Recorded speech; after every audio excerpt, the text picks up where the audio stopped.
go into our local teams a little bit. The MVC for you, obviously, you mentioned you're over by Bradley. So obviously you've been watching you've been watching everyone closely, but obviously your local teams even more closely. What are your thoughts on the MVC as a whole? Obviously, we covered Murray State earlier in the show, so you don't have to do as much there, but everyone else, I guess. Super, super competitive. I mean, I think ISU was the heavy favorite. I live right in the middle of ISU and Bradley. I live in Eureka, which is literally in the middle of Peoria and Bloomington Normal. So I can go 30 minutes in either direction. I'll end up in either place. I tend to go to Peoria more because Peoria reminds me of my hometown in Flint, Michigan. And I know the coaching staff at Bradley, so I tend to go that route more. At the same time, like I really, really enjoy watching Brian Wardle and what he's done there.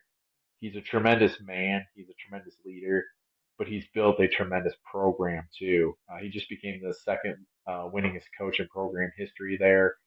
Um, and, and their team this year is younger than what he's had in the past. I mean, obviously they lost Duke Dean and a tremendous group of seniors last year that made a really fun run in the NIT. I was at the game against Chattanooga. That atmosphere was such a high level. I brought my two oldest kids and my wife came as well, and we sat behind Chattanooga's bench actually to see the game. It was high level basketball. That was a lot of fun. But those were some really really talented players that Bradley lost, and they've implemented some transfers, some key transfers. But Jaquan Johnson in his second year in the program, he's such a fun player to watch. He's one of the top steal men in the country.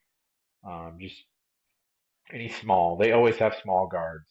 They just always have those guys. They always have under Brian Wardle.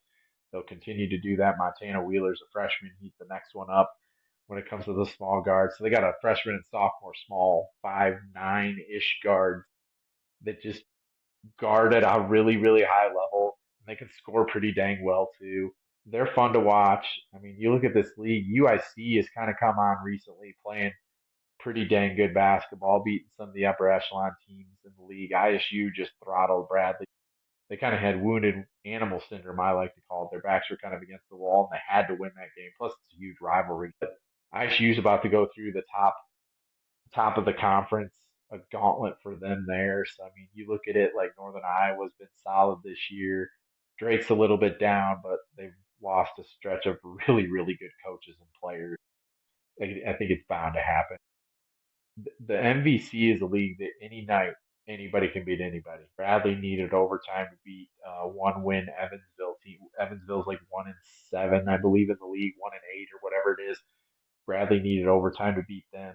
So it's a league any given night anybody can beat Yeah, anybody. absolutely. And like Belmont has been in a ton of crazy games Yes, lately. yes.